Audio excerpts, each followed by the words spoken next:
Bwana, niko mara nyingine tena ofisi ya mbunge jimbo la Lulindi.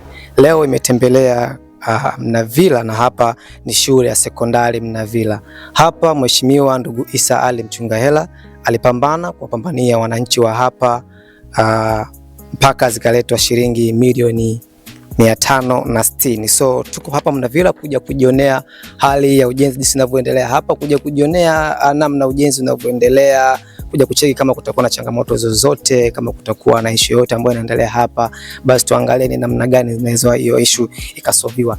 Bwana, hapa kuna idadi ya madarasa matatu, lakini pia vile kuna ofisi ya mwalimu, lakini pia vile kuna maabara tatu ambazo ni physics, biology pamoja na chemistry, lakini pia vile kuna maktaba, kuna chumba cha kompyuta, lakini pia vile kuna jengo la utawala, lakini pia vile kuna vyoo vya wanafunzi ambavyo 5 ni wavulana na 5 ni vya wasichana, lakini pia vile kuna nyumba za walimu ambazo ni 2 in 1 zimejengwa hapa. So huu ni mchango mkubwa sana, ambao Mheshimiwa ndugu Issa Ali Mchungahela anaendelea kutoa katika jimbo la Lulindi. Imagine milioni 560 zimefika hapa katika shule ya sekondari Mnavila, ambapo zimekuja kunufaisha wanakijiji wa hapa.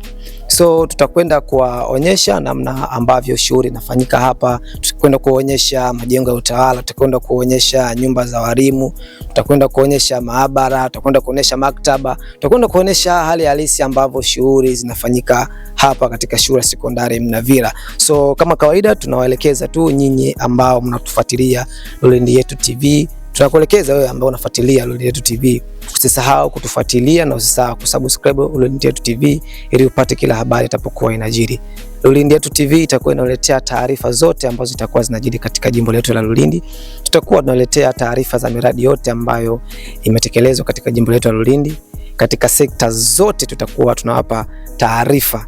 Lulindi Yetu TV tunapa taarifa zote. So ofisi ya mbunge jimbo la Lulindi tutakuwa tunakwenda kila sehemu ambako miradi ipo, tutakwenda kila sehemu ili kuonyesha wananchi ile kazi kubwa ambayo inafanya na ndugu Issa Ali Mchungahela. Tutakwenda kuonyesha wananchi ile nguvu kubwa ambao wanaitumia kutoa pesa zao kwa ajili ya kutengeneza miradi mbalimbali. So tuko hapa Mnavila kwa ajili ya kuwapa taarifa wananchi kile kitu ambacho kinaendelea hapa.